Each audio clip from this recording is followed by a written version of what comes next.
No one heard any of the pretty plots. Well, it's a good thing because that's a conversation we're not having again. How you doing, everybody? We are live. We are here. We're going to talk Crimes of Grindlewald. I have Connor, I have Basement, and I got JP with me. I am not going to be with us for long, folks. So, yeah. Alright, following the same formula we always do. General thoughts of the movie without going too into detail.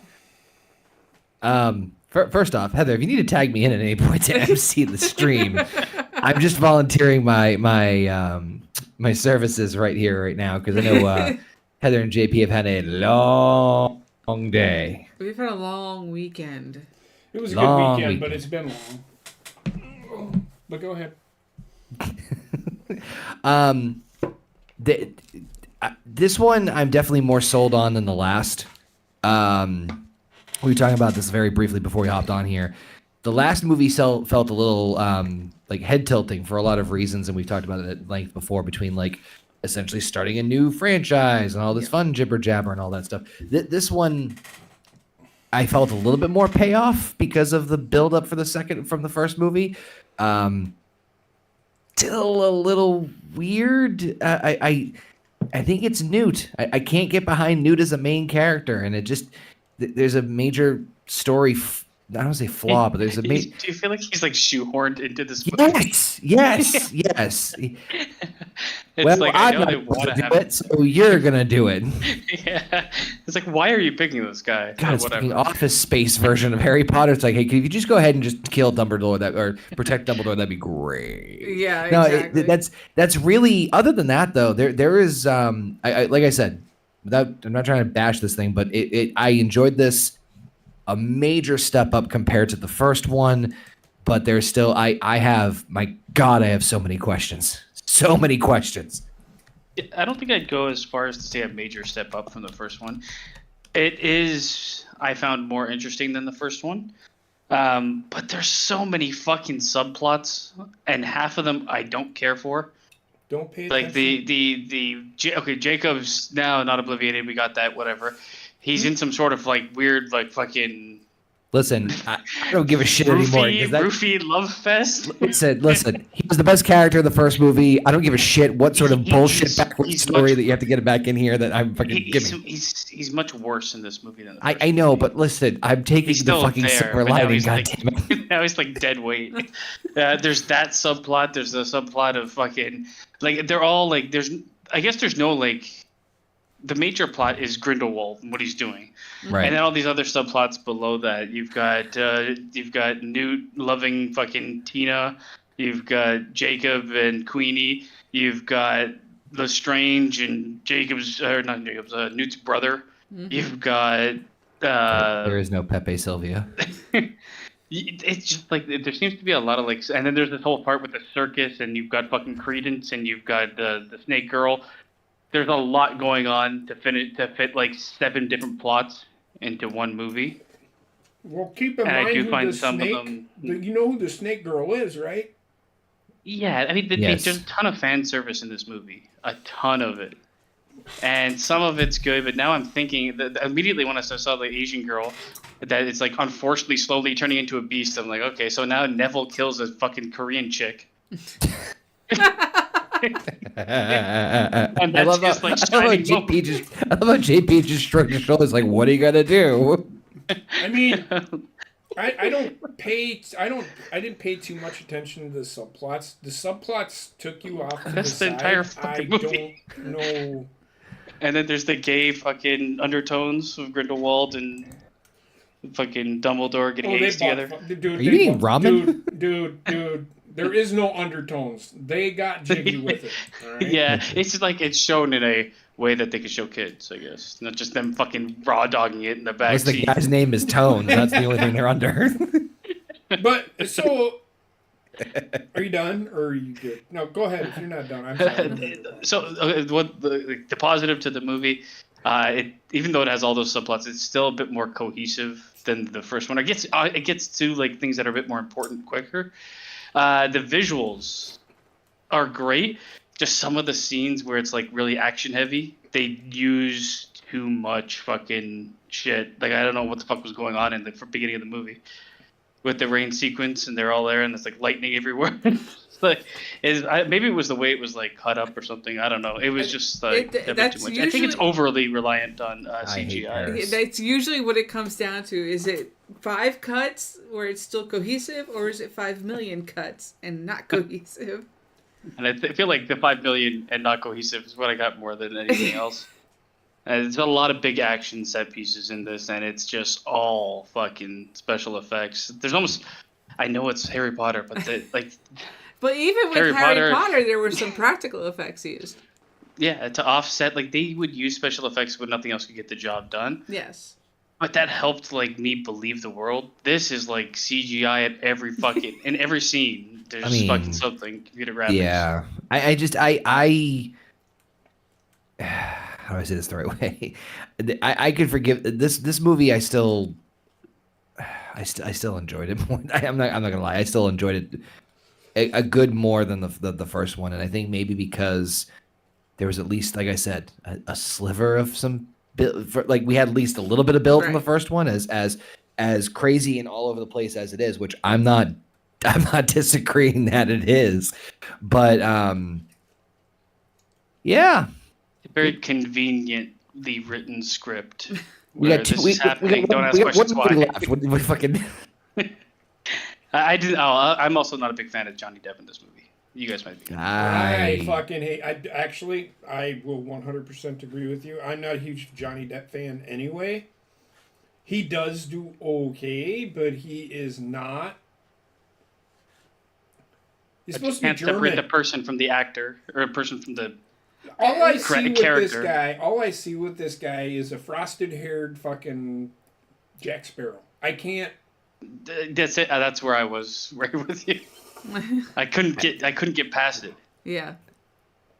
I didn't get him like if their goal was to make him maybe not as powerful per se, but along the same lines of a threat as Voldemort, or like something maybe like a step behind Voldemort. Yeah, I never got that. I still thought he was a entertaining character, but not to like the fuck. It's like Ultron, right? Yeah. James Spader as Ultron on paper sounds like, oh my god, this is fucking perfect, and he felt off as a villain. Same exact vibe here. It's the level of celebrity for me. Yeah, it would have been better if it wasn't like he was known for being. It's like getting Tom Cruise to play fucking Grindelwald. That it just wouldn't work. You know what I mean? Oh no! Just running through the streets all the fucking time. Have you tried the Church of Scientology? Oh no!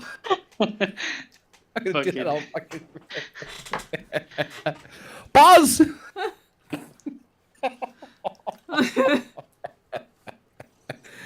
Ah, shit. Anyway, how you doing, Heather? I'm doing good. She's fucking. Oh, no. Do you want me to go, or do you want to go? You go. So, I think you all are fools. Paying attention to the subplot. This isn't new information, but go ahead. They had to fill movie. This movie probably didn't need to be as long. I will say this now, and Basement will probably agree with me. This movie did not have to be as long as it was. Because the subplots take away from the movie. They do take away from the movie. Whenever I seen like Newt and Tina talking, I didn't give a fuck unless it had to do with Grindelwald and what the fuck was going on with that. I did not care about him giving her googly eyes and shit. I didn't pay attention to any of that. You had like a fucking love triangle going on. Right. That was really over forced. Newt for some reason.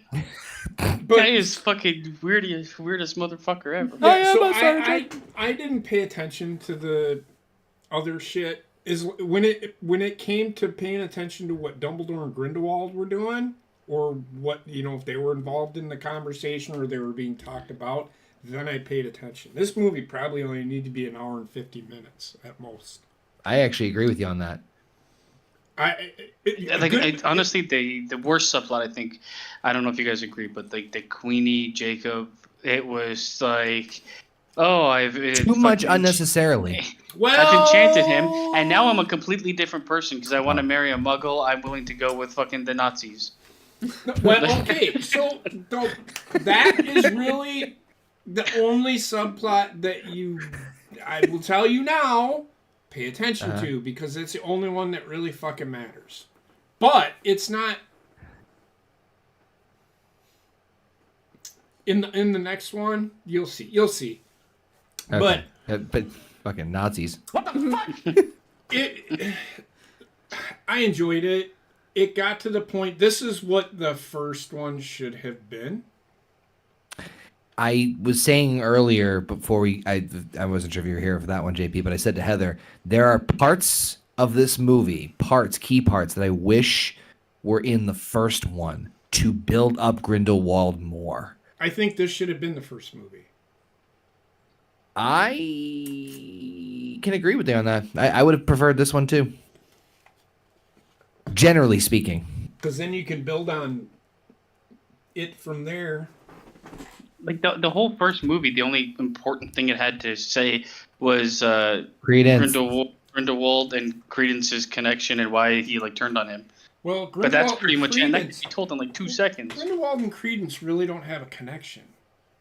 Well, he was kind of like showing him care in the first movie, and that's why he was like, there was using him for the first his movie power. is almost completely useless. useless. I'm not gonna lie. Well, he was trying. So. It's revealed later that Grindelwald was in disguise and trying to recruit Credence for his nefarious purposes. And I will say this: that I think Credence, his importance is now a lot fucking clearer in this movie compared to clearer in the next one. Compared to the first one, which that was a big like kind of tricky thing for me to get behind. But any case. Yeah, so that's our general thoughts. I enjoyed the movie, though. It moved a lot faster than the first one. Now, for you guys saying that this should have been the first movie, I feel parts of this movie should have been the first movie. But if you go with this whole movie as your first movie, you literally only get 2 movies because of how this movie goes. I'm okay with that. I think the greedy studio isn't, though. No, of course not. Got to make the franchise much as possible. Let's have a 35-minute segment with a Niffler. Yeah. That didn't need to happen. Nope. No, you could have combined the 2 movies. It would be like a 2.5-hour movie, but you'd actually have like plot points that mattered. Mm-hmm. Yeah, I can agree with that. But for me, I feel I am in agreement with you guys. It explains more of the story, but kind of still leaves you confused as to what fucking happened, which is genius on the movie studio's part, because guess what? You have to come back and see part 3 to get that answer. yeah, it's a double-edged sword on that one for me. Like on one hand, it's like it sort of sucks me in to see what happened. I want to see how it ends, but at the same time, it's just the like other side of you is I'm fucking pissed now. I have a fucking notebook. I feel like it's 50-50. It'll either throw you away and be like, I don't want to see this ever again, or anything to do with it, or then be like, I'm kind of intrigued to see where this ends up. I did see Across the Spider-Verse, the new Spider-Man movie that came out, and without getting into too much spoiler territory, going crazy with it, there is a third one coming, and that one does a very fucking good job of leaving you on a cliffhanger of like, well, fuck, now I have to see how this shit ends. I think that's the perfect with this movie. This is a middle movie, and it fucking really feels like it. Yeah. There's no like central resolution or big plot. Like at the end, they have a big like CGI sequence, but it's not like there's no conclusion to anything. Yeah, that's the trickiness of this is. But Harry Potter had 8 movies or whatever, and every one almost had a conclusion to what the plot was for that one, where there was that overarching stuff. Except for the 7th one. Well, I was gonna say except for the third one, because the third one's all about fucking Sirius Black. It almost had nothing to do with Voldemort. Well, I mean, yes, it's still, it did. Yeah, it's still linked in there because of. No. I mean, in terms, I'm talking like. What I'm saying is that the third one was all about Sirius Black, not as much about Voldemort. I mean, yes, the relationship to him and blah blah blah and all that stuff, but it's like it's not even just that. it's the geniusness of it, because Voldemort is able to now go build his plans because they're focusing on Sirius Black. Right. No, I get that. I'm saying is that I thought that was a smart move because it let things breathe a little bit more. It's not always about it's not always about you, no-nos. They built a storyline for that single movie that was more intriguing while they put Voldemort on the back burner. Yes. That's what this movie fails to do. Again, they don't have the same time frame that Harry Potter did, but even in the first couple Harry Potter movies did that.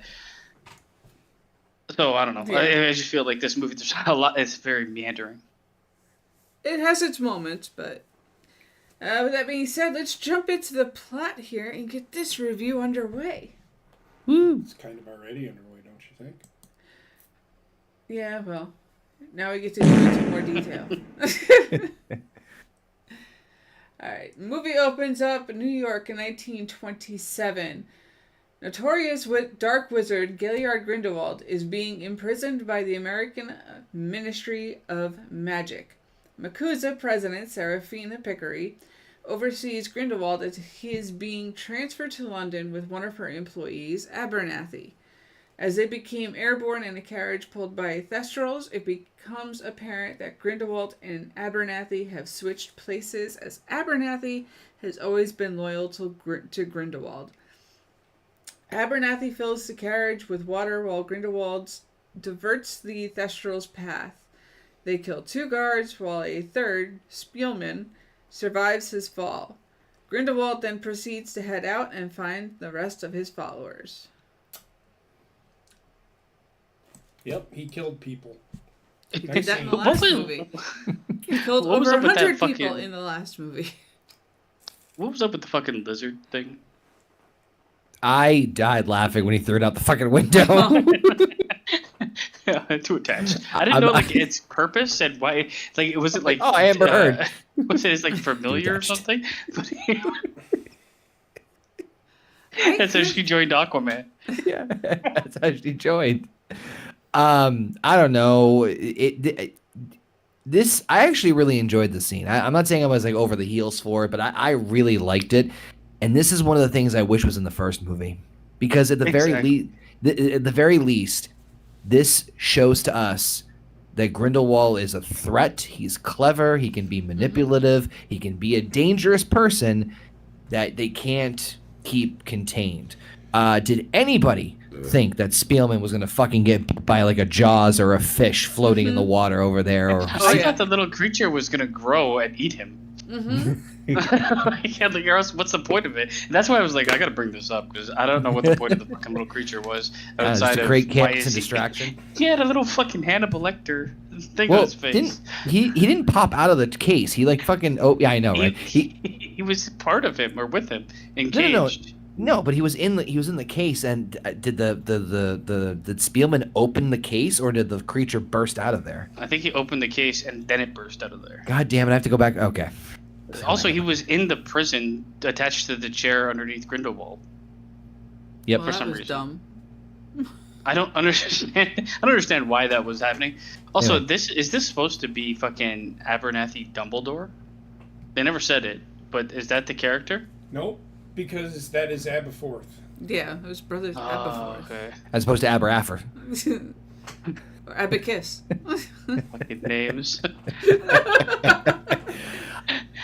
I know this was CGI'd to hell. I agree, but I could give two shits because I think that for me, this was one of the rare moments that made Grindelwald, like, it gave importance to him and like some sort of weight to like, oh, he's or a portrayal of him being a dangerous or cunning personality that I wish we got more in the first movie. I personally think that Grindelwald is more powerful than Voldemort.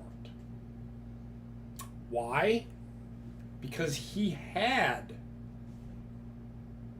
the the Deathly Hallows. He had one of the Deathly Hallows. He had the wand. The Elder Wand. The Elder Wand.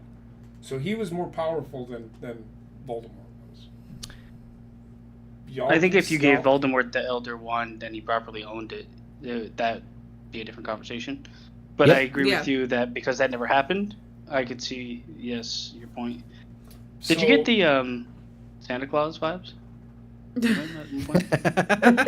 Santa Claus vibes? Is that what he said? Yeah, when he's on the fucking Jack Frost. carriage with like the 6 thestrals in front of him. Yeah. Oh, and even that fucking on the goddamn nose. White hair, come on. Christmas. Evil Santa Claus. Yeah, We're gonna go down. So I've only seen this once, but I've liked it, and I liked it. But so when you say things, I'm not gonna remember. So this part I don't remember too well. But It was visually, it was a the bit opening. messy, but it did show how strong Grindelwald was. Like Connor said, it gives him, Well, the dark great storms scare. and all the lightning in the carriage. I thought the drowning in the carriage was fucking pretty. Yeah, Pretty that's pretty good. barbaric. I was like, wow, all right. Like shit like that. I wish they like I said, I wish. I said this to Heather before you hopped on Basement. Give me this instead of the fucking newspapers in the opening scene of the first movie. Oh my god, yes. It's fucking a world of difference. So I guess the filmmakers did kind of realize what they could have improved on. But then they're like, you know what? They complained there wasn't enough of this. So let's just pile it on. baby. Let's do airborne drowning. Yeah. Santa. But I mean, a fairly competent beginning. I thought too, like when they were pulling his ass out of the cell, and like the way they had him like hung up, like he was in like shackles or some marionette. I was like, that's pretty cool visual for them taking him out of there. Right. And it shows how afraid of him that they were. Well, he's very powerful. I mean, so. All right. And was it like? I got a question. Was it like polyjuice potion that was being used for both of them? I'm assuming so. Oh, Yes. Because it seems like The way it wore off. polyjuice potion. Yeah, I don't know. I have a note in there too of how the fuck did they not know, or Yeah. when did they have the ability to switch? Like I'm nitpicking, I know that, but like it must have been switched for a while because he got his tongue cut off. right, but how long does polyjuice potion last? Well, if you're fucking what's his face, Constantly you on take it it. constantly. How long? There's a lot of questions. If you're constantly taking it, you can have it for fucking Mad Eye had it for a year, Yeah. A year? but he was taking it constantly. Remember in the movie where he's swinging No, it I constantly? oh my god, I didn't even fucking realize. Yeah. Holy Yeah, it was shit! a whole school year. As long How as the you fuck keep did he taking it. live? As long as you keep taking it, man. But it's also supposed to be like something difficult to brew and difficult to prepare. It's something that takes 3 months. Yeah, so there's a lot of like questions how he was brewing and preparing this. I don't need to go down this rabbit hole. I don't have my nose is already bleeding. You know, It's gonna get worse. It's gonna get worse. It's fine. It happened. Like a lot of this movie is like Don't can't question go it. beyond a couple questions. Harry Potter was like that too. Dun, dun, dun, dun, dun, dun, dun, dun, dun, dun, dun, dun, dun. I did start singing that when Jeff was playing. All right. So Was on the carriage. I'm going to take over reading for Heather because she's all gummied out. I got it here too. If you need to tag in. Okay. So I'll start because I read not so well good. Your word ain't not so am good. I read not so well good. Oh, okay. All right. That's what I So thought he- now in London, Newt Scamander is being prepped for a hearing with the Ministry of Magic. He meets with an old Hogwarts friend, Lita Lestrange, who is engaged to Newt's brother Theseus, with whom Newt has a bit of a strained relationship. He's talking about his brother. Newt enters the meeting to have his right to travel reinstated after the events of New York. I'm not going to go through that. If you watched the first movie, You you're know good. what we're talking about. Although Newt believed Credence to be dead, he is told that Credence is still alive and is resurfaced in Paris. Newt is given a chance to get his travel rights back under one condition, that he works under his brother Theseus at the Ministry to help find Credence, since they know Grindelwald, who they know has escaped, is trying to find him and lure him to his side. But Newt refuses to work with his brother. An Auror, Grimson I'm not even gonna. That's the guy's name. Takes on the task, though he appears to have sinister intentions. So, not bad. I like the way that this is not bad to JP's reading. No, I'm kidding. I mean not bad. Not bad to this intro.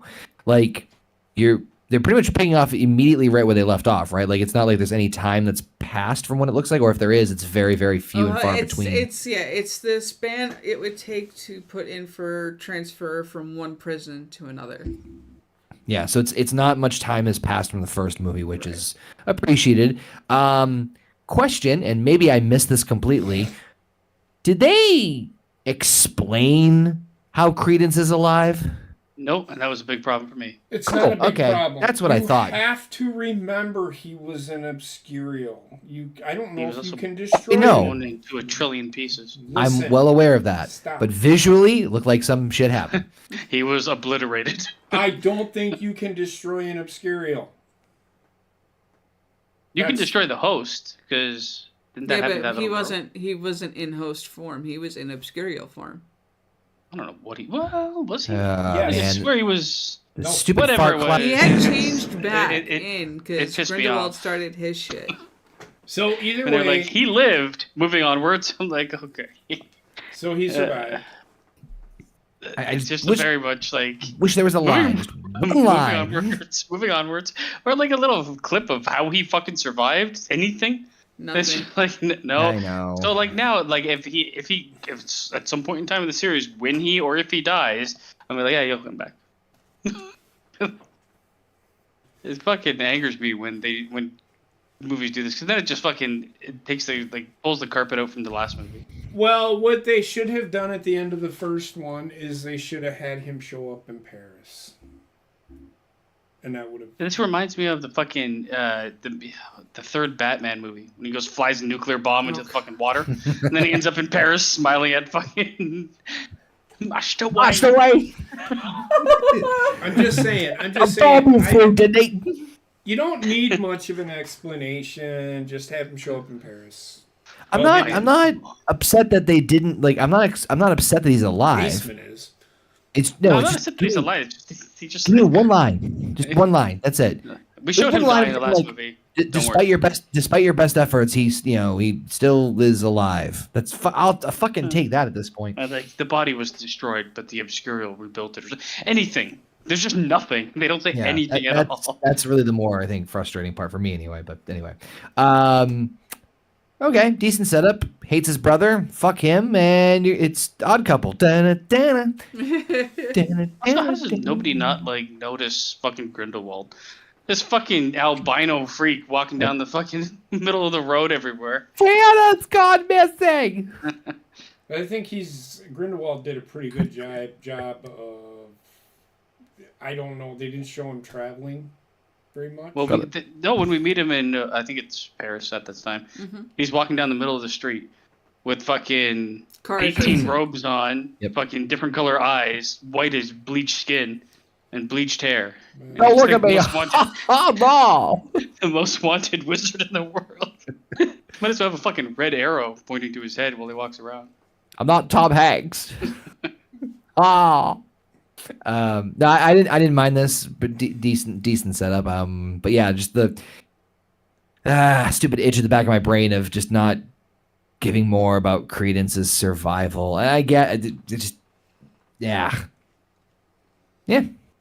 Well said. Yeah, pretty much. I mean, it's such a big plot point to not have any support. Plus more Ezra Miller. Come on. No. I love when they're after the incident in New York, we couldn't find him. I'm like, Hawaii. Well, now the movie, if they do that, then the movie becomes 3 hours. Art imitates life. Pretty much, yeah. We couldn't find them. So, I mean, so now you get to meet Lita Lestrange, who was, at one time, and they do explain it, Newt's love interest. But they broke. I don't know. She fell in love with his brother, and that's why his brother and him have a strained relationship. I feel like she never fell in love with his brother. I feel like he didn't fucking care for her. Three's company too. She's just like, well, I'm gonna fuck your brother. How is Newt swimming this much? I know. He is fucking dip deep. How is Newt swimming this much puss? I don't understand it. We are going to need another timestamp this week, Basement, with the deep steak.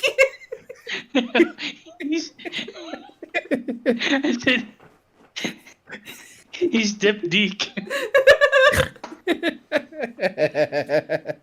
So anything else to add to this, or God, I don't think we can top that. No. God. All right, yeah, I know where we are. So Grindlewald and his followers meet in private residence to discuss going off to find Credence. In another room next to them, they find a male toddler who can't yet comprehend what is going on. What is he, Down syndrome? Grindlewald... He's just a toddler. That's what he said. I don't know why Grindlewald has one of his followers, Carol, use the killing curse on him. What the fuck? I don't remember this.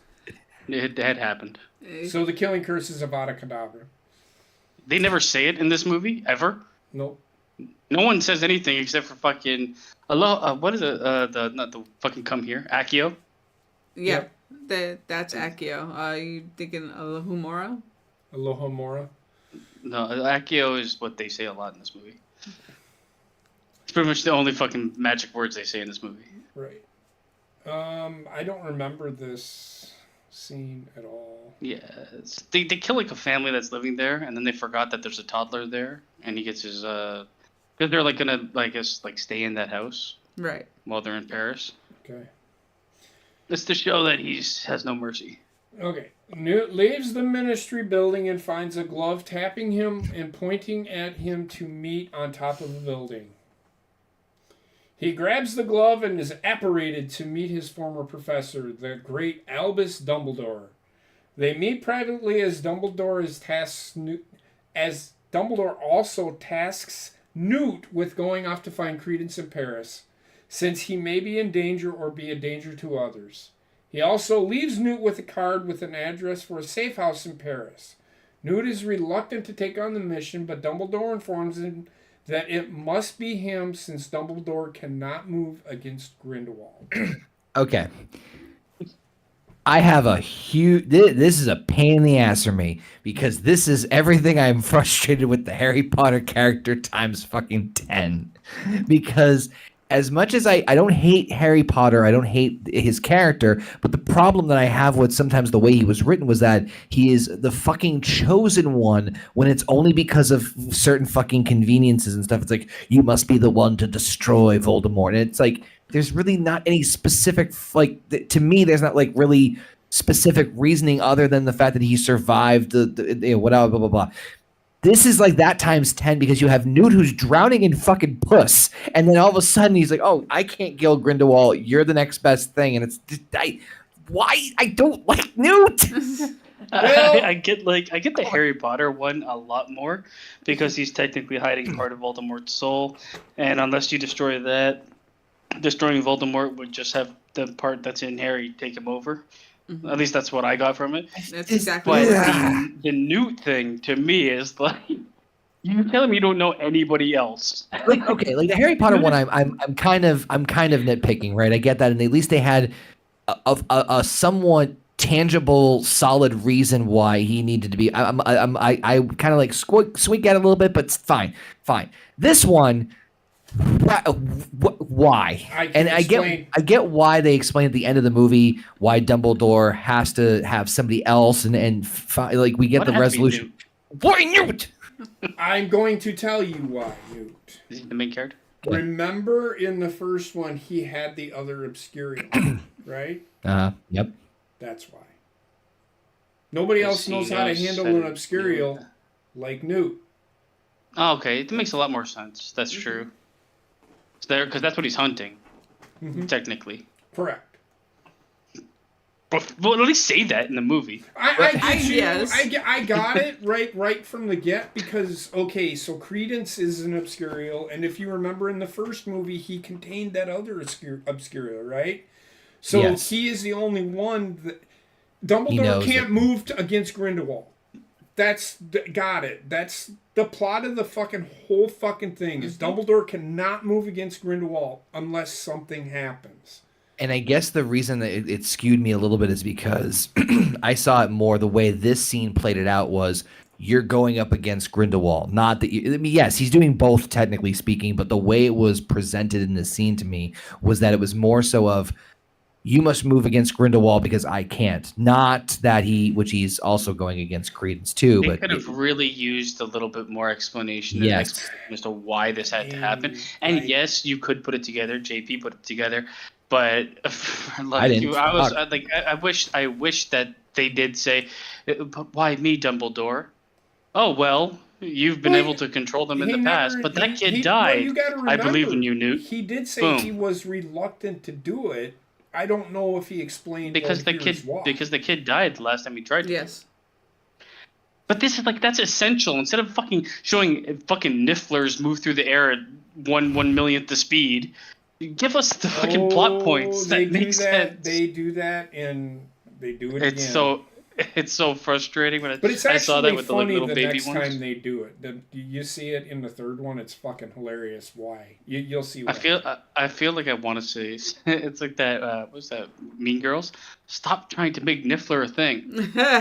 Thing is, when this movie came out, the Niffler did become a thing because there were plushes of them all over It's like Grogu. Yeah, it's honestly we got to make toys. But the movie is not. This is in no way really a kids movie. So it's even less of a kids movie than the Harry Potter movies were. But that's why, and I got it because in the first one I remember the Obscurial, and then they're like, well, why does Dumbledore? Because I was asking myself, why does it have to be Newt? Because he knows how to. Yeah, that makes all the sense in the world. I feel like you wouldn't even need that extra talking point that we're looking for if the first movie didn't fucking flop around for an hour and a half. Right. No, I get you. This is what's happening. I remember watching it in the first one. I'm like, oh, because he knows how to handle the Obscurials. Got it. I don't need to. I guess I'm smarter than everybody. It's okay. You'll be all right. All right. Newt returns. Back to reading him so good. Right. Newt returns home to his assistant Bunty, who has scrapes on her arm after handling his Kelpie. It's a giant seahorse. After dealing with baby Nifflers and the Kelpie, he hears a noise coming from his room. To Newt's surprise, he finds Jacob Kowalski and Queenie in his room, having apparated all the way from New York. Newt is surprised that Jacob remembers him despite being obliviated. But Jacob explains that Queenie filled him in on the other bad things. Newt is also disappointed to hear that Tina is not there and has been seeing another Auror after a mistake in a magazine led her to believe that Newt was engaged to Leda instead of Theseus. Do you want me to stop or keep going? You can stop. Yeah, there's a couple things. I guess what number now? He's more puss for fucking Newt, whatever her name is, Birdie or Booty or whatever the fuck her name is. She's like, you can do it without your shirt on. Like, what is up with this guy? I think he was written as being nerdy but intelligent. But the way that he comes off is socially retarded. Oh my god, that's what I love about him. The way that he looks at my feet while we talk. Well, you have to understand, he does have more experience with these creatures than people. Right. Why but is all the people want to fuck him? he's a fucking sex magnet over Jacob even wants to get in on something a little bit, you know what I'm saying? I feel bad for this girl, man. She's there. One of her fingers is cut off or something. And he's like, I told you not to play with them without me being here. And then she's like, I'll stick around forever, bleeding from her stump, just to get a glimpse at him with his shirt off. What is going on in this movie? And then she's never heard from again. The fucking bitch vanishes. You fucking mark! Who vanishes? Bunty. Oh, Bunty? Yeah, well... Bunty? You gotta remember, she's just an assistant. She's... Background noise. She is. She's fucking sopping wet for Newt's commander. So much puss. Why is there so much puss? So now you know why Tina's not there. He's a little bit butthurt by that, I guess, you know. He's drowning. Yeah. And I know. It's like I said, so this is the point where I'm not giving a fucking hoo-ha shit about... I'm right there with you. Tina's not there because she can't get him because she thinks he's fucking captured another fucking babe. Like, the guy is just fucking banging everything, man. Or not banging anything, but Jesus Christ. How do you think those nifflers got there? So, but it wasn't... Oh my god, he's like Tiger King. Yeah, like I said, you know, it's... That fucking guy that had like the cult of women with him. Romance into this where they didn't need to. Yeah, this also has like the stupidest fucking the Queenie. They traveled across. She enchanted him to come across to England to say that they were getting married. When the only reason he said they shouldn't get married is because they'd fucking put her in jail. This bitch is crazy as shit. Queenie. Yeah. Okay, well, we'll get to her in a minute. They do a really good... the third one, everything, you know, you'll see. I'm not gonna... Well, Newt quickly they didn't do it in this one. Yeah, Newt quickly discovers that Queenie has enchanted Jacob to make him love her, which she didn't need to do. It wasn't to make him love her, it was to make him say they're getting engaged. And she That's just fucking weird, though, isn't it? Yep, and she reluctantly allows Newt to remove the enchantment. Although a bit displeased at being bewitched, Jacob follows Queenie as she leaves Newt's place to tell her she didn't need to use magic on him because he already loved her. However, she enchanted him and fucking brought him over the sea, and then got pissed off when he's like, "I still love you." Right. Like, I fucking hate this character, man. However, they get into an argument due to the laws against magical folk being in relationship with muggles and no mages. Queenie reads Jacob's mind and hears him call her crazy. And I think he called her crazy because he thinks that's a crazy... So she leaves him. He returns to Newt's place and joins him as they head to Paris. So, it's crazy. And it's a really weird fucking thing to do to somebody. Yes! It is. But I think I don't know. I don't know what she's thinking. I don't care. I mean, she can't get Newt, so she's gonna get Newt's best friend. Even being close to him makes me a quiver. I want some puss. No. However, and this is such a mistreatment of the Jacob character. He's just terrible. I know it's not the same thing, but damn it, I'm glad he's back anyway. However, Queenie, there's a reason that this relationship is one of the centric things. The only real subplot that I can really pay attention to and give a shit about. You'll see why in the third one. In Paris, we find Credence working at a freak show under the cruel ringmaster Skender. Credence is close to Nagini, a young woman who is a maledictus, whatever the fucking... Bless you. Meaning she is cursed to transform into a snake until one day, when the transformation becomes permanent, she will later become Voldemort's pet snake, also a Horcrux. Skender puts on a show for people to have Nagini shapeshift for them, with Tina in attendance. Credence lets loose a bunch of small creatures that create sparks, leading to chaos in the tent. This allows Credence to get away with Nagini while Tina tries to contain the situation. Skender just takes everything with him and gets out. As Tina walks away, she is found by Yusuf Kama, who also is in attendance at the show. He talks to Tina and tells her that he is looking for Credence. Yusuf tells Tina he is the last of the pure bloodline, as is Credence. Do you know what that means? He's a last of the pure-blooded wizards. It's like this movie has so many fucking characters, man. Dude, I like stop taking notes at this point. Yeah, I was taking notes on it. I've kind of fucking give up and see if I can just follow what's going on. Yeah. This guy shows up and he's got fucking worms in his eyes. And spoiler, that's fucking useless point because all they do is pull him out and it's done. It's such a fucking like why? Like these little add-ons that fucking don't even need to be there. Yeah, it did. literally, those were just space fillers that didn't need to happen. They could have just gone to the next scene and said it clearly by just aerial view of the fairgrounds. That alone They want that would big. explain They it. want that big action set piece with the fucking cat dragon thing. Yeah. So there's a thing in improv. I'm not sure if you guys have ever heard this thing where they call there's a game that's called Yes and, where the idea is that you're supposed to continue with whatever is accepted as part of the skit, but you can add to it. And Jesus Christ, this scene starts, and at the very end, it's the same thing with the characters. Like, that's so and so, yes, and he's this, and he's this, and he's this, and this, and this, and this, and it's just like I can't broadcast no more.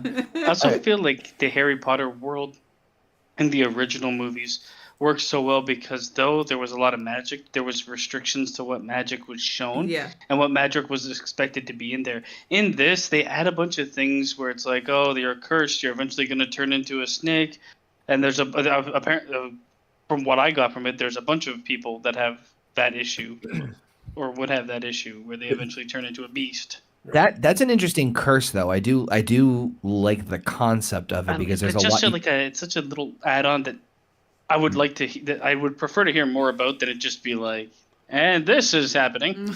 And Newt, shut up. You're drowning in puss. Can we hear more about this curse? Well, there's a lot of things that happen the next little bit where it's like, okay, the fucking Newt shows up and does some like gold fucking past telling shit. I don't know what that was. I don't either. It just kind of starts piling on itself at this moment, I think, with some things. The fucking big cat escapes, and it's when it's not on screen. I'm always wondering, like, how is this thing? Like, it's just fucking roaming through Paris, destroying things, but like nobody cares. Yeah, until it shows up again. He's having a good day. You leave him be, child. Speaking of piling things on, how you feeling, Heather? You feeling good? Yes. Okay. So Grindelwald knows where Credence is headed to find his birth mother. He plans to use the boy to eliminate Dumbledore. Right. So he's going to use Credence. Mm-hmm. He's going to use Credence to eliminate Dumbledore because he can't move against Dumbledore either. So he's going to use Credence to do such. Because Newt and Jacob, if neither of them can move against each other. No. What? No. What? Dumbledore and Grindelwald cannot betray either one. They cannot fight against each other. Right. So why use Credence? Why didn't you just fucking go and do whatever your plan is? I don't even know what his plan is anymore. To kill Dumbledore. That's his plan? Because he was throwing nuclear bombs and shit at one point. Because Dumbledore is the only one that can essentially stop him. But he can't. Now, I don't know if this is explained well enough. Well, hold on. This is the other part that I have a problem with, too, is that, like, the idea of he can't go against him. Well, that's a broad fucking sentence, and now we're getting into a bunch of legal, like, fucking mumbo-jumbo. It's like, well, if he tells, like, if Grindelwald tells Credence to kill Dumbledore, isn't that technically... him going against him? Yeah. Like, at what point is, like, what constitutes... Wouldn't have to be. I think what it has to be, and I think they're alluding to this. It's probably going to happen in the third movie. At least I don't know, but I'm thinking it might have to do with like he has to do it on his own will, and he just has to kind of like aim him in that direction. And yeah, because Credence is so good at doing his own free will. Yes, he can't tell him to do it. But he can lay kind of the groundwork to be kind like, of give you want to kill this guy, really, don't you? This is a bad person. You should perhaps look into taking care of said person. He's the reason why you are... he's essentially what he's telling him is he is the reason why you are the way you are. Is what he's doing. I want you to kill someone, and his name rhymes with Mumble. He's Amber hurting him. No. He's laying the groundwork for why he thinks he should kill him. Grindelwald tells him at some point in this movie that he is the reason that Dumbledore, or he is the reason why he is in Obscurial. Does that make sense? Yes. Yeah. He's trying to manipulate him into believing. Okay, that makes more sense. So Grindelwald's his sole purpose is to kill Dumbledore. That as the beginning of his plans of world domination. Yes. So right now, since neither of them can really go against each other, why doesn't he just go for world domination? You'll see. Newt and Jacob take a portkey to Paris since it's the only way Newt can travel out of the country discreetly. Remember, once they get there, Newt uses a spell to detect Tina's last move. This guy just will not stop. Stalker. In the area, as so that he can trace her location as well as Yusuf's. Meanwhile, Queenie is also in Paris to find Tina. She goes to the French Ministry of Magic for a lead, but gets no help. At the same time, Abernathy and another Grindelwald follower, Rosie, are lurking in the same building. Queenie is outside the building and overhears Newt and Jacob walking by her. She attempts to follow them, but is overwhelmed when she starts to hear everyone's thoughts. Queenie is found by Rosier, or whatever the fuck whatever, who invites her to join her. Thoughts? Or is Somebody explain that fucking whatever Newt does and why he needs the Niffler. Why does Queenie's head not fucking explode from hearing everyone's fucking thoughts? Right? At the same time? Why are you so worried about the fucking Niffler? That's my question. The movie tells me to be. So he creates this like golden fucking recollection of the past. So throws out a Niffler. So you have to remember that Newt is a beast. He's what is he called? Yeah, he is. Look at magic zoologist. He's a Pokemon trainer. So he's gonna have creatures around him all the time because of what he is. But he uses him for a specific purpose of finding what's going on in this recollection. Because what I think he does is spray gold around, but how it works to do what it doesn't make any sense, and then it turns into a feather. You'll be alright. I'm warning. Oh, that's transfiguration. Well, just a feather shows up. So I don't know. It was kind of confusing. It's one of those things where it's like, okay, don't ask questions. It made him see the past. Great. All right. So Credence and Nagini arrive at the home of Irma Dugard. The woman Credence was led to believe is his mother. I know, it's just the name, the way you said it. What do you want me to Irma Dugard. Oh my god, that was a fucking. You want to read this, motherfucker? She wants fucking. What? Weird midget woman? What? Yes. She turns out to be the only to be the nurse who delivered Credence and wrote her name on the documents. Irma midget body shield is what she embraces Credence moments before they are found by Grimson. He fires a blast that kills Irma Dugard. He still doesn't say Avada Kedavra. No, not one Irma says it Dugard. in this movie. It's like they were prohibited from saying that word. Credence becomes enraged and takes on his obscurial form. Attempting to attack Grimson, he shields himself from Credence's moves, though Credence still managed to destroy most of the house. Credence and Nagini get away, and Grimson goes to report on what he saw to Grindelwald. Not Irma Dugard. Yep, they killed her. She had one line, and I was like, I'm kind of glad she did. You want I'm to know what? Dugard. I'm with you on that because she was a midget. She was like a. I don't think she was a full midget. Right. Wait a minute. I need to think about what the fuck you just said. She wasn't a full midget? What the fuck does that mean? Look at her again, okay? I know what she is, like but a I'm saying shorter than average person. I don't know if she would be classified as full midget. the more you talked about this, the deeper the hole you're digging. Oh, I'm telling you, she's not full midget. She's not full midget. She's full enough talking for 3/4. me. Listen. She's full enough for me for her to be a Avada Kedavra, okay? They didn't say it. She's full. They could have cast anything. Avada Kedavra, Ermagerd. Ermagerd. Ermagerd of Dirt. Ermagerd of Dirt. Oh, god damn it. Fucking full midget. So anything full half tank of gas. Okay, what? so now you were starting. Doesn't she explain that there was a? Isn't this where the story comes out that there was a transfer, there was a trade, because they were on the Titanic, I guess, right? Yes. Yeah, I'll get to that when we get to that because that's another like yes and. Is that come later? Because I thought this is where the story was told. Huh? That's later. That's okay. much later. So we'll get to that when we get to it. I apologize because I thought this is when the story. Oh my dude! Yeah. She's so fucking toasted right now. Newt and Jacob find Yusuf on the streets. They approach him and ask if he has seen Tina because he's gonna fucking slap his dick on her fucking forehead. Have you seen Irma Durga too? Oh my god, she's dead. Yusuf in real life. Yusuf guides full half body. Oh my god. Yusuf guides the two to us. Oh my god, I'm gonna fucking punch you in the forehead. Sorry. Are you guys done? No. Probably not. Yusuf guides the two to a cell where he has imprisoned Tina. And does so with Newt and Jacob as well. Outside, so why does Yusuf do this? Is he changed? He's gone to the dark side, hasn't he?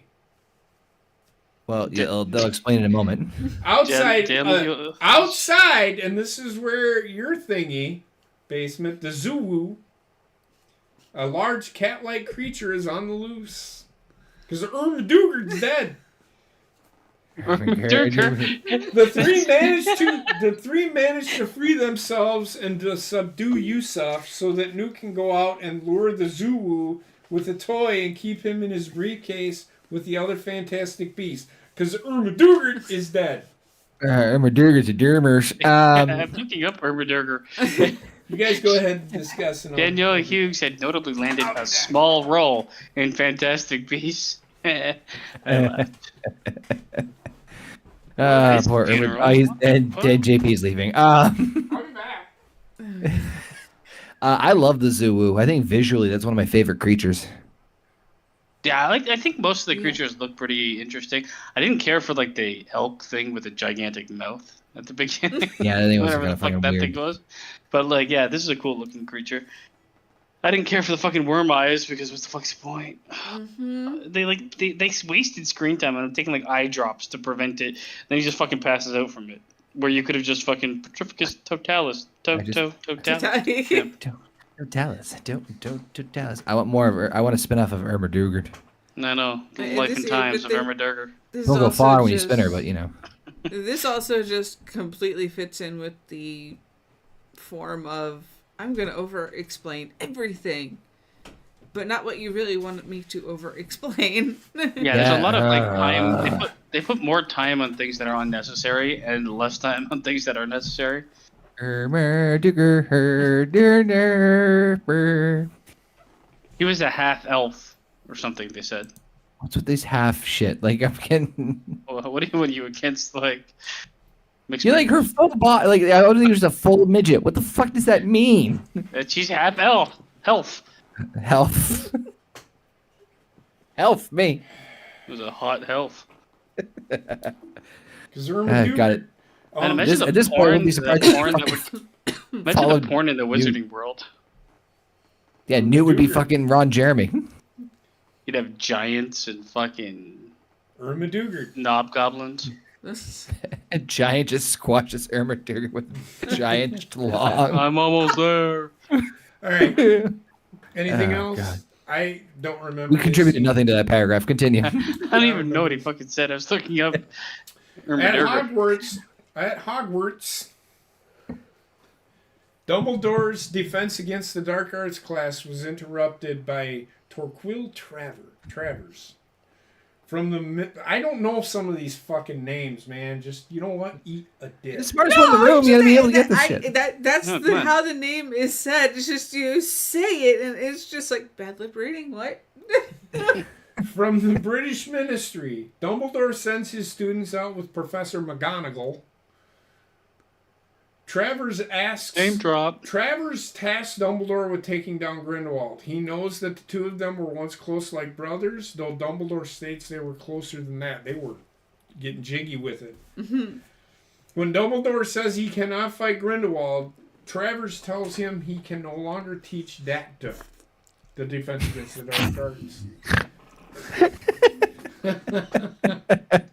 They shortened it. Like, they literally I know, but just it. they're like, Dumbledore, you can no longer teach Data. Dumbledore later finds the mirror of Erised, which is the mirror that Harry Potter used, and sees himself and Grindelwald as younger men get jiggy with it, making an unbreakable vow. The unbreakable condom. Which is why them two cannot move against each other. Now, technically, they later go on to say that Yusef, or whatever the fuck his name was, broke on him, but he had what had happened with him? He had like scars from an unbreakable vow. Okay.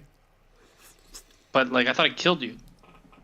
It depends on what. Well, this one can kill you. The one in Harry Potter can kill you. It depends on what the vow was. Right? Yes. So there's your. And it depends on what was promised to the vow. Okay. I'm just basing what she's told me, okay? And she is toasted like a marshmallow puff right now.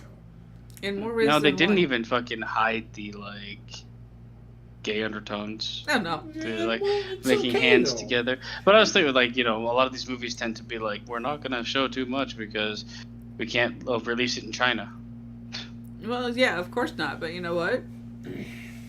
So I even figured out through the books that Dumbledore was gay. Oh, Harry. You caught me wanking again, Harry, with me glove. Oh no, it's the unbreakable vow.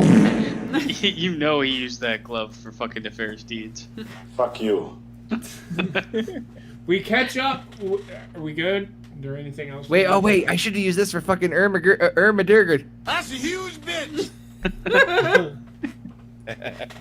We catch up with Lita and see a flashback from her days at Hogwarts, where she was bullied by other students, so she in turn curses them in ways such as making her gross mouth disappear. That was fucked up. She and Newt were each other's only friends. That explains a lot about Newt. And he would take the blame for her wrongdoings. While in Dumbledore's Dacta class, the students are handling a boggart, the being that shows people what they fear most. It turns into a desk for Newt, since his worst fear is working in an office. That's a good fear to have. But for Lita, it turns into a white sheet holding something inside. A big giant dildo. Afterwards, Newt shows Lita a tree where he finds bowtruckles that have come to trust him. Back in the present, Dumbledore finds Lita shoving that dildo up her vagina. She asks him if he considered her as a bad as the others did. He says no, and she replies that he is the only one who didn't see her as such. I think your version that you watched, JP, was a little different than the one I watched. I'm just adding shit because I thought it was funny. Fuck you. I think like a big missed opportunity with this movie, because if they went a bit further with Lita Lestrange and showed like a bit more like the connection with Newt, like in today, because it's so like vague and you got the whole Tina thing going on. It's like, man, just because there's like where this storyline goes towards the end of the movie, there's supposed to be like a part where it's like no. But I was I didn't burn bitch. know where that was gonna be. Like, I had no emotion towards it, and like her character is meant to be like integral to the plot, yet it's bye, bitch. yeah, it's like it's there for like a fucking baby switcheroo. Mm-hmm. The other thing I wanted to note too, the other thing I wanted to note here, and I don't want to, I hate calling this thing out, but I kind of wish they did a little bit more with this, but this is still taking place in the 20s, right? Mm-hmm. Yeah. I'm surprised they didn't kind of at least touch upon the racial different tones here? They didn't want to talk about it. Didn't happen. I guess not. No shit. Data. That was never a problem in the wizarding world. Yeah, I guess not. But like, we're talking. Unless you were a fucking house elf. Yeah. Been held down for years. Yeah. That's true. I'm just 1,000 years of house elf movie releasing soon. Just something I noticed. I'm like, they didn't really touch upon any of that historical. I'm 100% okay with them keeping it as this. Like, you can, I am if you too. want to do like a history movie or movie based on world history, they go for it. But it's weird because they do kind of overshadow. They do want you to believe that it's our world, but magic is under the under the covers, basically. And then fucking throws a lizard up a fucking 20,000 feet in the air and drop kicks an elf and kills a not full midget, whatever the fuck that is. The one thing that kind of annoys me with this is like magic is unevolving. Like yes, they make it the 1920s with like all the regular Muggle stuff, but there's nothing like old schooly about the magic. The magic is the exact same as the magic that is in Harry Potter. Yep. Well, you have to remember, magic's been around since Merlin's beard. Yeah, but everything's been around for a long time, and things do change over time. I would just like to see like a little bit of magic something. only. Well, Snape really revolutionized magic because you remember he made his own shit, and it was pretty powerful shit. If you remember, in the Half-Blood Prince. So. Yeah, it's just like it's not I like get what you're saying, there's no visual representation I get what of you're a changing saying, magic. but The change is completely the Muggle world, and I guess its influence on like style and what people wear in the magical world, which is weird because that's not the case in Harry Potter movies. Yeah, People in the magic world wear some weird shit and is completely different than what was being worn in the fucking 90s and 2000s. Yeah. I get what you're saying. So Rose, I already read that, didn't I? Oh, no, I didn't. Rosier, I'm gonna say that's how his name is spelled, or hers, or whatever. Brings Queenie to the hideout because today's world. Brings Queenie to the hideout where she comes face to face with Grindelwald. Although Queenie is prepared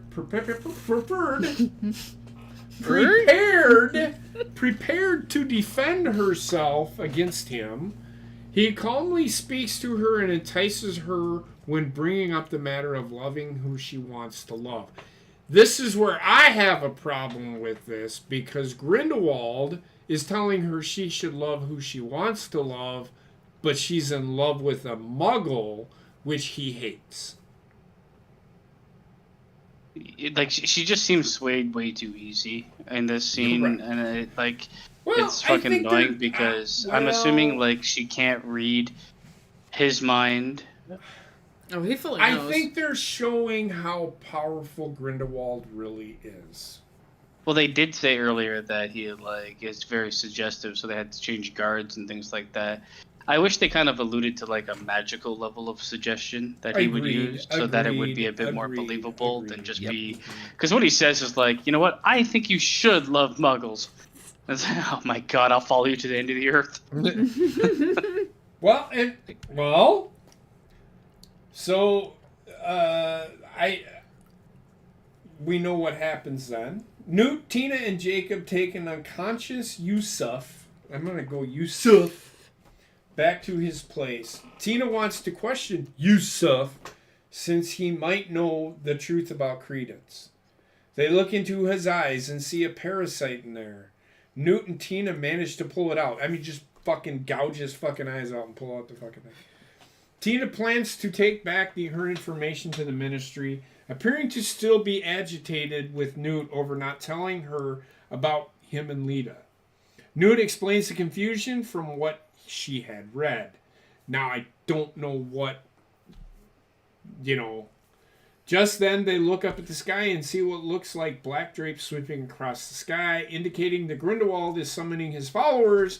Newt and Tina plan to go to the French Ministry to find a box that contains the truth about Credence. Well, Grindelwald finds Credence and Nagini to try and lure them to his side. Yeah, it's like Fetch Quest the movie. Yeah. First you go here, then you go here. It's not here, then you go there. There's not there. Also, like, is the whole Lestrange storyline, which dominates part of this movie, like completely useless? It's Yeah. I think the reason that they were doing it is because of Harry Potter. Which The references? They were fan servicing the Lestrange family. I think. No, yeah, but it's such a big. It's one of the bigger points in this movie, plot points. I get That you. kind of just was like, and here's the reveal, and here's the reveal, and none of it mattered. ta-da!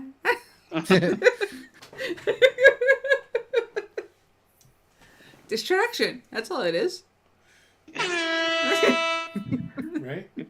You have enough of a story to tell a story. Don't do all this other shit. Yeah, exactly. Get this. Be concise and clear with the story. Stop watering it down with stuff that just makes you look like a conceited director. I think what a lot of these movies do nowadays is they do fan service. Like you watch the Star Wars. There's ways to do fan service that doesn't I fucking get you, take but 35 minutes of a movie away. Apparently that's what sells. Apparently that's what they think sells movies today. Like you look at Star Wars and they did fan service. Like the fucking last 3 movies were all about fan service. Which is why I kind of fucking hated those movies. I understand fan service that, and for me. I get that. Again, this is why I didn't like the. Well, I liked the Spider-Man movie, but is why I wasn't like, this movie is the best thing I've ever seen. Because without the fan service, the movie wasn't really that good. Right. Yeah. And I get what you're saying. I think that's why movies are the way they are today, unless it's shit. I let this slide with the first movie because the first movie was kind of finding its flow, establishing characters. It had a huge uphill battle right from the get go. This one you could have spent some more. I mean, if it was more about Newt, because even though Newt's drowning in the pusswa right now, if it was more to build up his character and showcase something more about him, knowing where things are going with Newt, or rather with Leta, whatever the fuck her name is. I don't know. It felt like wasted time. It built her up, right? Not him. Yeah. It's to get the opposite effect of what they should have done. Like Newt's character doesn't change at all in this movie.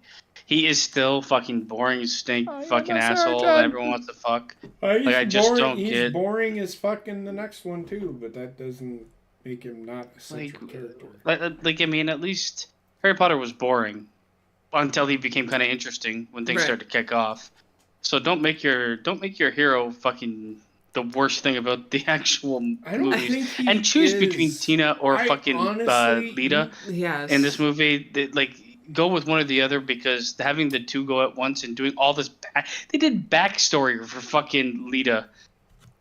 And nothing ended up coming to that shit. I honestly don't think that Newt is the hero of this story.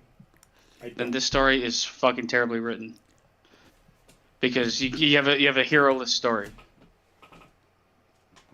Do you have to have a hero though? Most stories you'll ever see will have like a main character. He's at least the protagonist. Hero, but he's the main focus, even if he's not the hero. Is he though? That's what I mean. If he's not, and you have a character, main characterless story. A main characterless story, unless I don't know, main characterless story can only work in my mind in if you're gonna do like a historical drama or something. Here's the problem. Event. None of us, including Newt at this point, believe he's the hero. I mean, we're just seeing shit through his eyes. That doesn't make him the hero. That doesn't make him the hero of the story. We're going from one scene to the next. I mean, if you can make a movie about if it's going to be main characterless, it has to be about the event taking place. And the event taking place is a lot of backstories and subplots for characters that don't matter. Yeah. Honestly, I think they should have done it through Credence's eyes, but that's just me.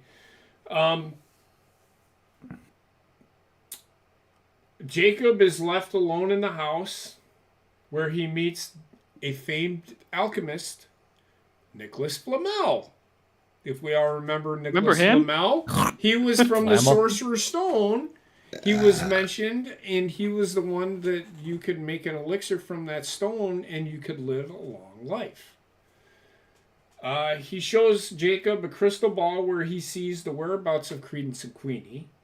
Flamel tells Jacob that Queenie is going to be at a cemetery in Paris. Why are you looking confused right now? Is it you know why. You ate the gummy, or are you just... as Jacob is heading out to leave, he notices that Yusuf is gone, because that motherfucker got the fuck up and ran away. Flamel then goes into his closet where he just so happens to be keeping the Sorcerer's Stone ball, by God. Fan service. And takes out a book to talk... What? He's like, remember that? The Sorcerer's Stone? You remember Sorcerer's Stone? You remember? Nicholas Flamel? Remember? He blows out of it, his bones break. I'm going to live forever as constantly breaking these fucking Mr. Glass. And slowly turn into Skeletor. And 2 years ago, my dick fell off. And takes out a book to talk about a woman named Eulalie Hicks. As he, I can't fucking pronounce. Like, the names in this... Related to Irma Durgan. Fucking shit. I swear to God, the fucking British names and all this fucking just piss me off. Was she British? She didn't have a British accent, did she? I don't fucking know. As he knows that Grindelwald is rallying his followers at the cemetery and he fears there will be death. Yeah, you know what, Connor? Hicks. You take... I am... done. This is another thing where they're like, why add this fucking guy in? Yeah. It's such an unneeded add-on. It's like, well, you know what, Nicholas? We're going to need you to go to the graveyard, too. Find him and bring him in for Flash forward to the scene when you see him. It's 1 second long. Find him. But again, they only did it for fan service. I know. That's why the movie is not very good for me. Anyway. JP, you want me to tag in, you said? Yeah, go ahead, tag in. Okay, cool. Newt uses Polyjuice Potion to disguise himself as Theseus to get inside the ministry. They enter the records room and also take a moment to almost express their mutual feelings for each other because he's drowning into poos. Theseus spots Newt and goes after him and Tina. As they hide, they overhear Lita reading a note saying that Lestrange's family records have been moved to their family tomb. Lita finds Newt and Tina, and the records keeper finds them and sicks her Madagots? Pussy? No, pussy. Yeah. More pussy goes after fucking Newt. Creepy like panther beasts. After Lita tries to defend herself against them, Newt brings the Zawu out and helps them escape. Fucking puss fight all over. Fight everywhere. Good shit, pal. Fucking pussy master. Also, the records woman was fucking T-1000 for some reason. Yeah, I noticed that too. She's like emotionless robot human. That was so fucking weird. Bizarre. So his plan was to get into the ministry with enough Polyjuice Potion to walk in. Then it would run out, and he's like the most wanted person in the world. It's just like the first movie all over again. But the first movie, they were like, we don't know how long it's going to last. We're hoping it can last. He knew. He was like, I'm going to have 10 steps before I turn back into myself. Also, I'm going to wear the same clothes as I'm wearing. Yeah, exactly. Solid plan. Newt, Tina, and Lita come across Credence, Nagini, and Yusuf. Yusuf reveals that he has been looking for Credence because he wants to kill him, as Yusuf's mother, Lorena, too many fucking names, was taken against her will by Corvus Lestrange Sr. under the Imperious Curse, who impregnated her with a child before she ultimately died. This is the yes and shit that I was talking about before. This is also, I think, the racial undertones. Yes. Oh, well, there you go. This is the only time you get it. Other than that, it's like, I don't know. That happened in, 1850? Yep, that child was Leta. Corvus Sr. remarried and had another child, Corvus Jr., Leta's half-brother, whom Yusuf believes Credence to be. However, Leta says that Corvus Jr. is dead because she was the one who killed him. As a child, she was on a boat with Irma, and the baby Corvus would not stop crying. Leta switched him with a quiet sleeping baby just before the ship started to sink. Leta was on one lifeboat with the other baby, while Corvus was on a different lifeboat that capsized, and he drowned as a result. This is the form that the boggart took for Leta. Leta has lived with this guilt ever since. So this is what you were referring to, JP, earlier about the Titanic. Or did they say it's the Titanic? It was. It was supposed to be. Okay. Of course, it had to be the Titanic. No other ship. It can't be any other ship that capsized. It's like, yes, it's the Titanic. And wait, you know what this reminded me of, Connor? He's so cool, but he's so lame. Oh yeah. I just couldn't stop hearing that baby cry, so I had to get rid of him. But that's so dumb. But the thing yet is, he's so cool. I don't mind that it was. They have to give some historical context, and I'm okay with that. It didn't For a bother baby me. that It's just died. The whole- Credence doesn't look like a 13-year-old kid. That's the only problem I had with it. It's that, and it's also the fact The that Titanic the baby that happened in dies is 1914. fucking pointless to the storyline. Yeah. Everything is pointless to the storyline. It just kills the last fucking 30 minutes of, let's talk about Lita. So I just don't get why this reveal was Means important. It's not. Very important. Why? Why? You have to watch their movie. Oh my fuck. I'm not wrong. Am I wrong? I don't like that either. Am I wrong? You know what? No. I'll reserve that part for the end. If they can pull it off, Oh, fine. yeah. But just. So some people drowned, and Newt's drowning in fucking puss. All right. Anyway, as part of his plan, everyone heads to the cemetery where Grindelwald has gathered his followers and set up for Credence to go to him. Jacob finds Queenie, who invites him to join and watch what Grindelwald has to say. The Dark Wizard preaches about their supremacy over non-magic folk. Now, this part I actually liked. He shows them future images of World War II to show how flawed the non-magic community is and how they will only bring their own world into ruins.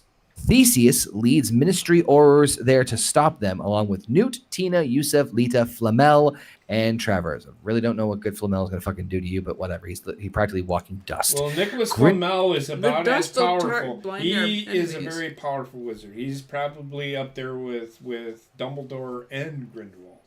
Okay, but if a handshake takes him down. I understand that he's a very frail. Well, he's like fucking 3 million fucking years. He's been around as long as Merlin's beard. I'm not saying he's not a powerful wizard. I'm saying, why the fuck does he need to be on the goddamn battlefield? Fan Because service. he's Nicholas fucking Flamel. God. Have you not been paying attention? They even brought in fucking James Cameron with the fight to Titanic. Anyway, all right. Grindelwald's followers get away just as he creates a Protego Diabolica Prego. spell that spreads a powerful blue flame with a dragon-like form to spread across Paris. I thought visually this looked fucking badass, personally. Correct. If anything. Several wizards are killed in the fire as the Aurors attempt to stop it. Grindelwald calls for new followers to join him. Credence decides to join despite Nagini trying to pull him away. Queenie does so as well, even trying to get Jacob to go with her, but he cannot bring himself to do so and watches as Queenie leaves with him. Ugh. This is where I Queenie get. thing can just fuck off. Yep. I wanted her to burn to death in the flames when she walked into it. Like, that's the plot point out You of don't want Lita- her to die. Lita the plot point was just so fucking terrible. Yeah, I didn't really What give a plot shit. point? Lita What- appears to stop. try and join Grindelwald, but she instead makes an attempt to kill him. Grindelwald ends up burning her to ashes, to the horror of Newt and Theseus. I gotta say, visually, I also enjoyed that part too. Grindelwald disapparates with Credence and Queenie. The Aurors then manage to stop the fire from spreading. Newt then embraces Theseus as they mourn Lita. Okay, I want to go back. What do you mean it was a terrible plot? What plot? So the point? whole reason that she's there is because she wants to marry Jacob as a muggle. And then she leaves Jacob to follow Grindelwald, who's promising her that the change will allow her to marry Jacob. That's why. Who is a That muggle? doesn't That make, so why is she Grindelwald leaving hates. fucking the person she loves? Because the only way that she can fucking marry him is if he follows her. This is But it's Grindelwald telling her this. Yet it's not a plot point. This is him manipulating her into believing that's But it's what needs to so happen. poorly Because written. the reason Because her character changes stop on a So flip of a coin. But again, Basement, the reason why he wants Queenie to follow him is because she can read minds. So everything you're saying I get makes why he sense, wants her. and your explanation is perfect. Because we're she can saying read the minds. movie doesn't do a good job of that. No, the problem is, if you're if I'm like, oh, I love you so much, but I'd rather leave you to follow the fucking Dark Lord Oh my because he's God. promising that I could be with you, even though I'm already with you. It's fucking ass backwards, because man. the new prophet that's going through the street, the new Pied Piper, is preaching change, change, change. It will come. It will come. The only way that will happen is if you follow me and do what I need you to do. He is manipulating her into believing what he wants. That's what he's doing. They just do a very poor job of showing how that's even happening. Right. So it just seems like he says something to her and she's like, 100%. Yeah. Well, again, that's how powerful he is supposed to be. It's right. terrible. It's not your explanation. Everything you're saying, I don't want to speak for Basement, but I think we're in agreement that like that makes sense. That's a great idea. That's a good plot point. But the movie doesn't do, in our opinion. It doesn't. Yeah. That's the biggest frustration. She knows Grindelwald's a bad person with her sister and Jacob from the first movie. Yeah. So it goes from like her reaction is putting her wand up against him, and he only says like 3 words, and she's like, hey, you know what? I fucking yes. And then you see her in the cult following. Because that's how powerful he is supposed to be, and I understand what you were saying.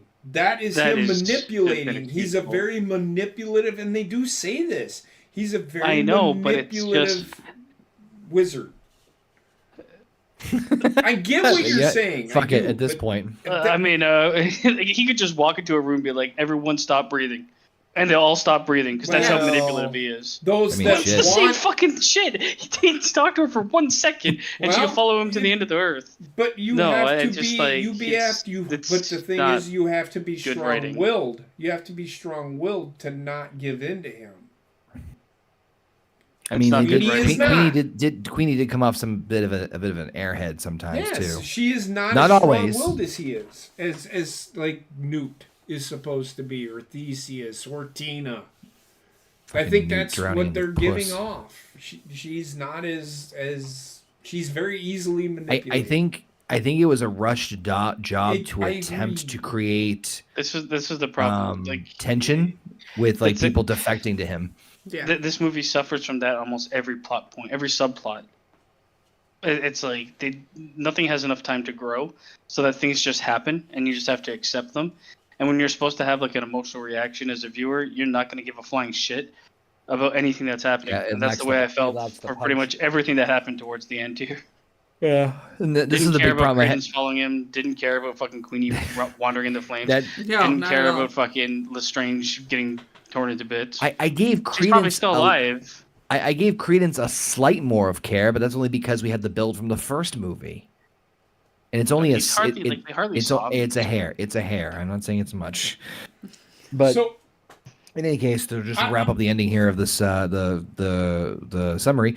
Newt takes a vial of blood that his Niffler nicked off of Grindelwald and brings it to Dumbledore at Hogwarts. This blood pact is the reason that Dumbledore cannot fight Grindelwald, and this is their unbreakable vow. Dumbledore tells Newt that he may be able to destroy it.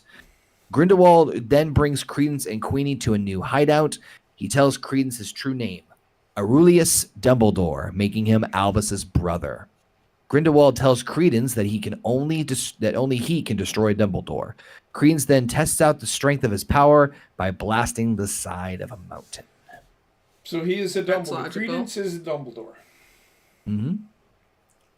No, I wasn't thinking Grindelwald. That so the explanation is Grindelwald seems to think that because he is a Dumbledore, he is as powerful. This is how dumb Grindelwald can be. He thinks that he is as powerful as another Dumbledore. I don't know why you keep fucking doing that. This is what I'm gathering from this as to why Grindelwald wants Credence to kill Dumbledore. Yeah. He is a Dumbledore. He thinks that he can kill him as easy as 1, 2, 3 because he is a Dumbledore.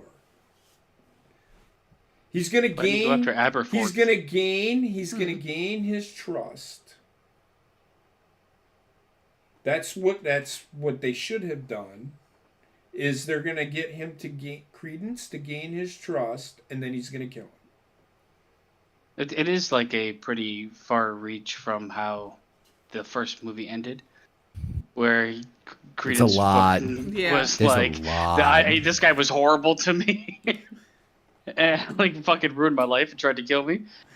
And then he's like, I guess I'll be going with you because you know my name. I know I get where JP's coming from, and that makes all the sense in the world. It's just there's a lot in this movie. It's a lot. You probably have to, if you read the books, it probably explains it better. I'm sure it does. The book is like fucking 50 pages. The books. But, I don't think it explains it too well. I've actually seen the books at the fucking Books a Million. Books a Million, and it's about that thick.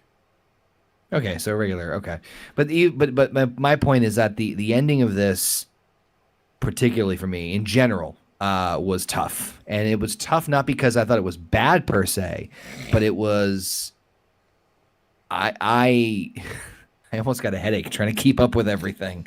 It was tricky for me. It was tricky for me to keep up. I got it.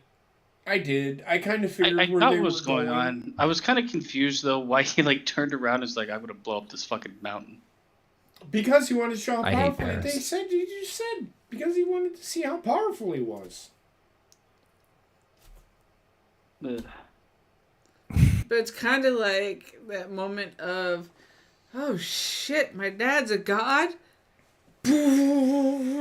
My dad's a god. Oh, and he destroyed a fucking city by himself. Like, Exactly. Well, Yeah, it was to showcase like. But I don't think that- he knows that. I think the obscurial.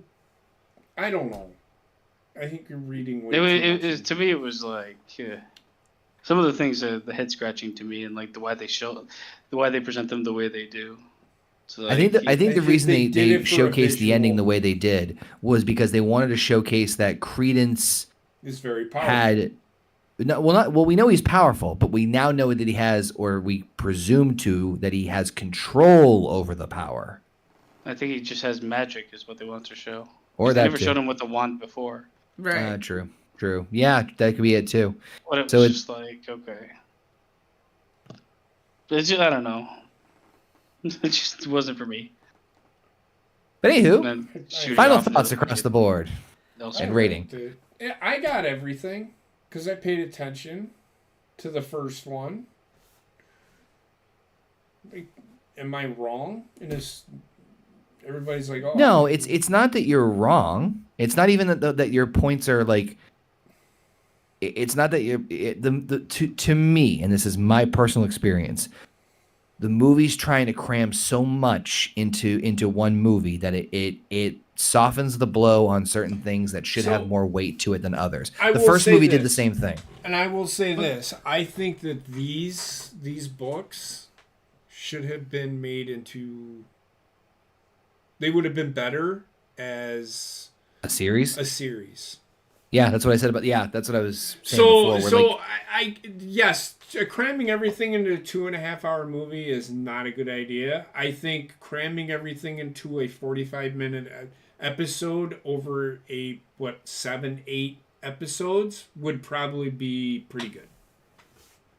Maybe because you have the chance to have other things focused on and breathe and give and it it more would of make more fucking sense. Yes, I think, to be honest with you, and I know that they're doing it, I think Harry Potter, for people that don't like to fucking read, I think a series that they're doing would answer all the questions that I have where I don't have to say, Heather, why is this happening? So I've done that with her because I love Harry Potter. And I'm like, well, that's what I had trouble with this one so sometimes. Fucking important in this fucking series. Maybe they'll explain it. Yeah, that's my point. I think this would have been better served as a series than a set of movies. 100% agree with that. I think the biggest problem too, and I just looked it up, the three movies combined, three books combined length is basically the length of one of the Harry Potter books, the Order of the Phoenix, the bigger ones. So 600 pages in total for the entire series. That's going to be hard pressed to make a whole fucking television show out of. I feel like when it comes to looking at this as like a movie, I feel like this is why there's all this filler going on. Because they could have made this as a movie and probably made it 2 movies. Maybe made it one. No, it could have had to be 2 movies. But they're trying to like spread it out to be more than that. And that's where you get these fucking side plots that aren't fully realized or there for no reason. But that being said, I still like this better than the last one, and it does make me curious enough to see how it's going to all finish up. Just not I don't think Newt is not that great. I don't like Newt. I think he is just, we're seeing this through his eyes. I don't think he is the hero of the story. That's all I'm saying. I get what everybody's saying, but I don't think he's the hero of the movie. Just wait until you fucking see the... And I think that's also the problem. I don't think he's the hero. I don't think he's the protagonist. He's one of the characters, but the movie doesn't have enough going on for it not to have a protagonist. Right. You're awfully quiet. What are your thoughts? That's one of the biggest downfalls. Is you're wanting more, but it's not the more you want that you actually get. Yeah, that's actually that's very accurate. This movie, right at the midpoint of it, started piling on itself, and it's just like, it gets confusing to follow along, especially when reading about it afterward. It just makes it even more like, well, and this way and we that way too, but then what about back here? I'll have to get the books for her. I don't know. Tonally, the movie was the first one was like a bit more like lighthearted, a bit more fun, a bit more whimsical. This movie, I don't know what the tone is really, because it's not like darker, because the villain I find to be more comedic at times. It felt like we had to get to the ball. We had to get to the ball. We got to get to the dance. Like I didn't feel like any like looming threat. And anytime Johnny Depp was on screen, it just I didn't seem threatening. It just didn't have like the aura of like, I don't know. He just like all I saw was fucking Captain Jack Sparrow, and then they gave him these like fucking one like that the where he throws the fucking baby lizard, and where he's like, I fucking hate Paris or whatever. It's like these lines that just like no.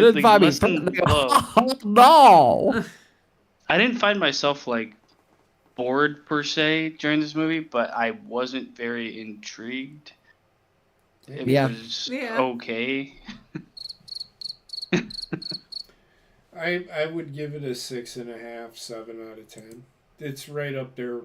Well, I might go a little bit higher because it was better than the first one. Yeah, I will say that it's still better than the first one. But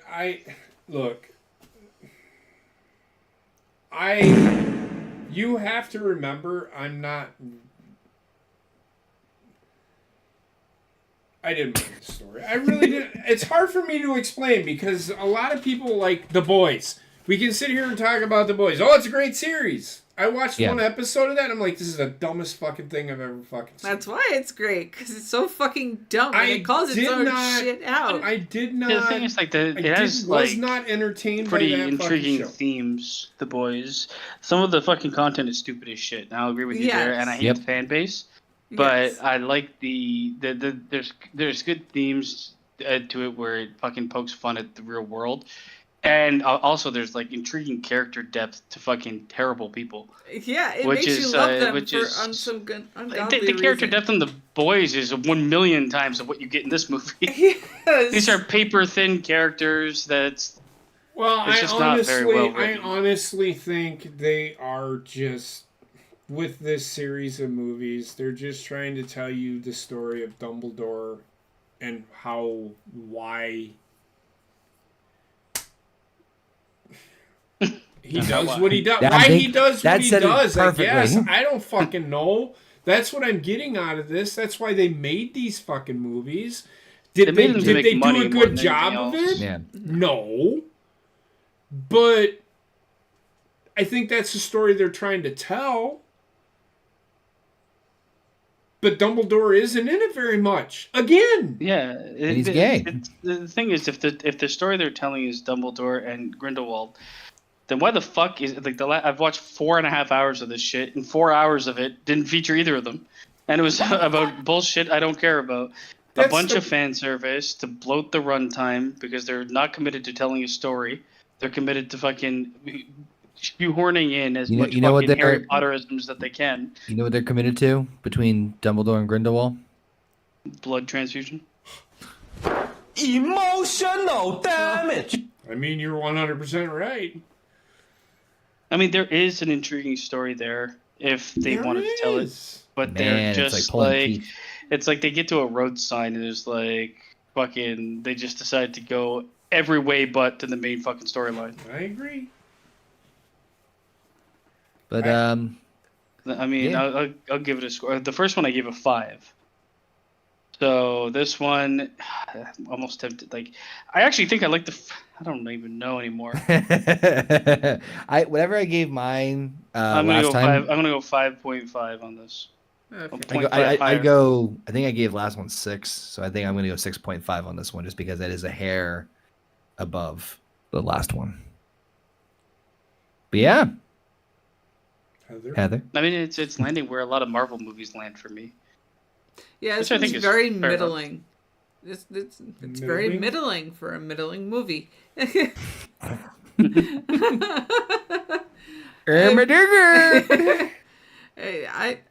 go as high as a 6 on this one as well. I mean, I think you're definitely going higher than a 6 right now. Yes, mentally I am, but vocally no. It's just disappearing on me. I'm hoping for a big finish. The best I can do for this is a 6. It leaves so much open that you're not going to get all the answers to in the third movie.